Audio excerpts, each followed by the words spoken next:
સુરનગર જિલ્લા ખાણ ખનીજ વિભાગની નીતિઓ અને કામગીરી સામે ચૂંટણીના પૂર્વ ધારાસભ્ય ઋત્વિક મકવાણાએ ગંભીર સવાલો કર્યા છે. સુરનગરમાં ગેરકાયદેસર ખનીજ ચોરી મામલે 42 લોકોની અટકાયત બાદ ચૂંટણીના પૂર્વ ધારાસભ્ય ઋત્વિક મકવાણાએ ખાણ ખનીજ વિભાગની નીતિઓ અને કામગીરી સામે ગંભીર સવાલો ઉઠાવ્યા છે. તેમણે સોશિયલ મીડિયા પર પોસ્ટ કરીને નાના ટ્રેક્ટરો ચાલકો અને ડ્રાઈવરો અને મજૂર પરિવારને પડતી હાલાકી અંગે પ્રહારો કર્યા હતા. મકવાણાએ પોતાની પોસ્ટમાં જણાવ્યું હતું કે ઉનાળાની કડકડતી ગરમીમાં થોડાક રૂપિયાની મજૂરી માટે દિવસભર પરસેવો પાડતા ગરીબ લોકો સરકારી કર્મચારીઓની કાર્યવાહીનો ભોગ બની રહ્યા છે. ટ્રેક્ટર ચલાવી, ટ્રક હકારીને કે કુવા ગાળીને ગુજરાન ચલાવતા આવા લોકોને ભૂમાફિયા અથવા તો ખનીજ માફિયા જેવા વિશેષણો આપી ત્રાસ આપવામાં આવે છે. પૂર્વ ધારાસભ્ય વહીવટી તંત્રને રચનાત્મક સૂચન પણ આપ્યું હતું. તેમણે જણાવ્યું હતું કે ઘણા નાના વાહન ચાલકો, મજૂરો સરકારી પ્રક્રિયાઓ સમજી શકતા નથી. આર્થિક તંગી અને પરિવારની જવાબદારીઓ વચ્ચે તેઓ ના છૂટકે નાની મોટી ખનીજ ચોરી તરફ વળે છે.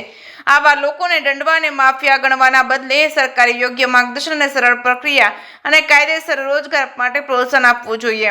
ઋત્વિક મકવાણાની આ પોસ્ટ સોશિયલ મીડિયામાં પર ઝડપથી વાયરલ થઈ રહી છે. સ્થાનિક લોકો અને સોશિયલ મીડિયામાં વપરાશકર્તાઓએ પોસ્ટને ભારે સમર્થન આપતા જણાવ્યું હતું કે મોટા પાયે ગેરકાયદેસર ખનન કરનારા તત્વો સામે કાર્યવાહી થતી નથી, જ્યારે રોજ કમાઈને રોજ ખાતા નાના લોકો દંડ અને કનડગતનો ભોગ બને છે.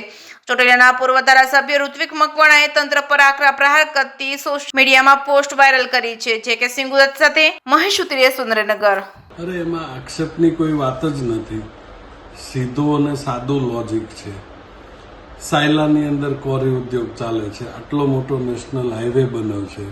એની અંદર કેટલી કપચી વપરાય છે, કેટલી માટી વપરાય છે અને કેટલી રોયલ્ટી ભરાય છે. તમે હિસાબ માંડીને જોઈ લો એટલે ખબર પડે કે સૌથી મોટા ખનીજ માફિયા કે ખનીજ ચોરો કોણ છે. આવડું મોટું એરપોર્ટ બન્યું છે, એની અંદર રનવે બન્યો છે, આટલું મોટું કન્સ્ટ્રક્શન થયું છે, આટલા મોટા રોડ બન્યા છે. કેટલી કપચીની રોયલ્ટી ભરાણી છે ત્યાંથી જ ખોદાઈને ત્યાંથી જ ચોરી કરીને ત્યાં જ વપરાણી છે. સૌથી વધારે ચોરી સરકારી વિભાગો, સરકારી કોન્ટ્રાક્ટરો અને સરકારમાં બેઠેલા અધિકારીઓ કરે છે. થાન વિસ્તારની આસપાસમાં જેટલી પણ કોલસાની ગેરકાયદેસર ખાણો ખોદાય છે, અહીંયાના નાના છોકરાઓને ખબર છે કે 1.5 લાખથી પોણા 2 લાખ રૂપિયાનો હપ્તો જાય છે. તો ખનીજ માફિયા તો એ લોકો છે.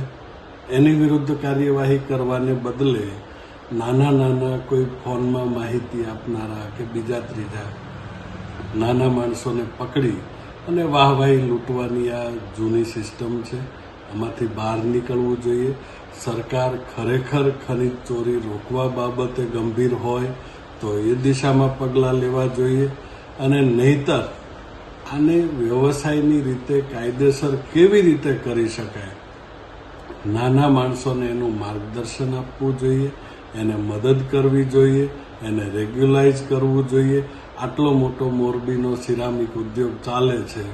અહીંયાના વિસ્તારમાંથી ચાઇના ક્લે અને સિપરાની ચોરી થાય છે. ખબર છે કે ઇન્ડસ્ટ્રીઝમાં જાય છે.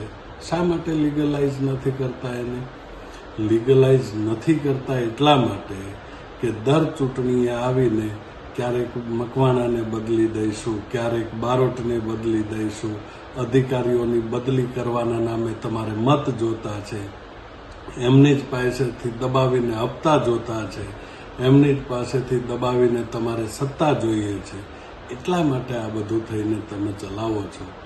એટલે આવા નાના માણસોને હેરાન કરવાનું બંધ કરો. નાના માણસોની બદલે તમે ખરેખર કાયદેસર કશું કરવા માંગતા હોય